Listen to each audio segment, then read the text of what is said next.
முயற்சின்னு sir பேசும்போது சொன்னார் பாராளுமன்ற உறுப்பினர். இன்னும் விளக்கமாக சொல்லுகின்றேன். தெய்வத்தால் ஆகாதெனினும் முயற்சி தன் மெய்வருத்த கூலி தரும் என்ற வள்ளுவனின் வாசகம் மனித முயற்சிக்கு வள்ளுவன் தந்த மகா சாசனம். தமிழிலே முயற்சிகள் தவறலாம், முயற்சி செய்ய தவறலாமா? என்னுடைய முயற்சிகள் என்னை பல முறை கைவிட்டது உண்டு. நான் என்னுடைய முயற்சியை ஒரு முறை கூட கைவிட்டதில்லை. அவர் குறிப்பிட்டார் அல்லவா, நான் சொல்லுவது உண்டு என்று. முயற்சி என்பது முடிந்தவரை செய்வதற்கு பெயர் முயற்சி அல்ல, முடியும் வரை செய்வதே முயற்சி. நீ எடுத்துக்கொண்ட காரியத்தை முடிக்கும் வரை செய்வதற்கு பெயர் தான் முயற்சி என்று பிள்ளைகளுக்கு சொல்லித்தார். இருட்டு மனிதர்கள் எது வேண்டுமானாலும் சொல்லட்டும், வெளியிலே உலகம் வெளிச்சமாகத்தான் இருக்கிறது. இங்கு யாரும் கண்ணீர் விட்டு கதற வேண்டிய அவசியம் இல்லை. போராட துணிந்த அத்துணை பேருக்கும் வெற்றி கதவுகள் திறந்தே இருக்கிறது என்று நீங்கள் உணருங்கள், பிள்ளைகளுக்கும் சொல்லித்தாருங்கள். ஒருவன் கடலிலே குதித்து முத்தெடுக்காமல் வெளியிலே வந்தால் கடலிலே முத்து இல்லை என்ற அர்த்தம் அல்ல, நம்முடைய முயற்சியிலே குறைவு என்றுதானே அர்த்தம். மராத்தான் ஓட்டப்பந்தயத்தை போன்றது நம்முடைய வாழ்க்கை நண்பர்களே. ஆரம்ப புள்ளியில் தான் கூட்டம் அதிகமாக இருக்கும், நிறைவு புள்ளி காலியாகத்தான் இருக்கும். நீங்கள் பாருங்கள், நேரமும் தூரமும் அதிகமாக தொடக்கத்தில் காட்டுகின்ற உற்சாகத்தை தொடர்ந்து காட்டுபவர்கள் மட்டுமே பந்தய மைதானத்திலே பரிசினை பெற முடியும். தொடக்கத்தில் காட்டுகின்ற உற்சாகத்தை தொடர்ந்து காட்டாதவர்கள் பந்தய மைதானத்திலிருந்து பாதியிலேயே கலந்து போக வேண்டியது.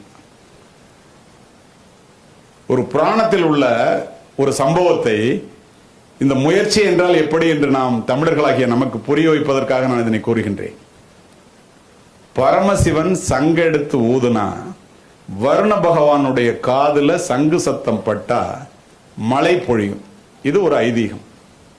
ஒரு முனிவர் பரமசிவன்ட்ட இருந்து ரொம்ப ஒரு பெரிய தவம் இருந்து ஒரு வரத்தை வாங்கிறார். என்ன வரம் வேணும்னு பரமசிவன் கேட்கிறார். நான் கேட்கும் போது கொடுன்ட்டாரு முனிவர். முயற்சி என்றால் என்ன என்பதற்காக இதனை பதிவு செய்கின்றேன். இந்த வரம் அவர் பெற்றவர் என்பதனால் எந்த ஊருக்கு போனாலும், எந்த நாட்டுக்கு போனாலும், எந்த ஸ்டேட்டுக்கு போனாலும் அவர் காலை கழுவுவான், 3 வேளை சோறு போடுவான். தமிழ்நாட்டுக்கு வர்றார். நம்மளுடைய தமிழர்கள் தான் உங்களுக்கு தெரியும் அல்லவா, தன்மானம் மிக்கவர்கள் என்ற காரணத்தினால் இவனை ஏண்டா போய் பார்க்கணும், எல்லாம் விவசாயம், நிலம் இருக்கு, நம்மகிட்ட கலப்பை இருக்கு, நம்மகிட்ட உடல்ல சக்தி இருக்கு, ஒரு பேரும் போய் பார்க்காதறான்ட்டான். யாரும் போய் பார்க்கல. 3 நாள் இருந்தார் முனிவர். யார் வந்து பார்க்கலன்னா ரொம்ப கோபமாயிட்டாரு.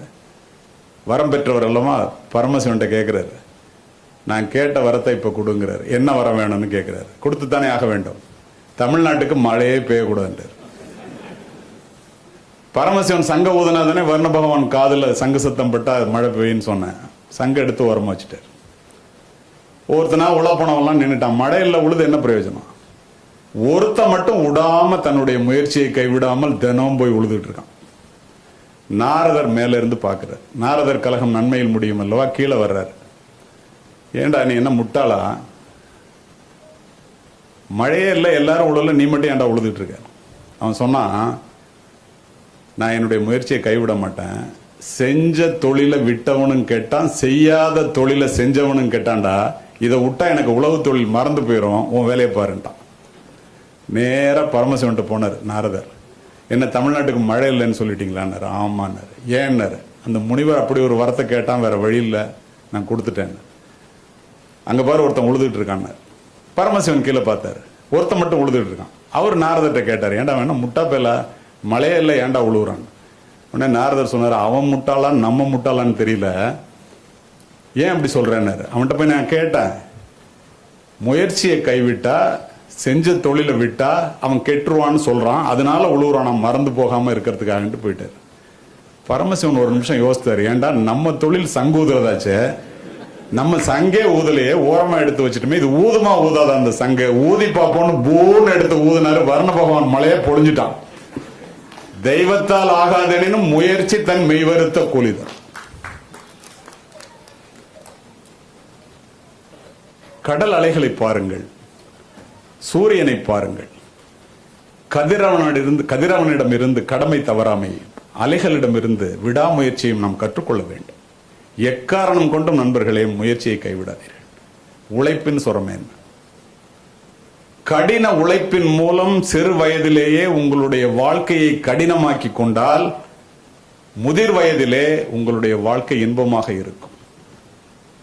சிறு வயதிலேயே உங்களுடைய வாழ்க்கையை நீங்கள் எளிமையாக்கி கொண்டால், உங்களுடைய வாழ்க்கையை நீங்கள் சிரமமின்றி செய்து கொண்டால், வாழ்க்கை முழுவதும் கஷ்டப்பட வேண்டும்.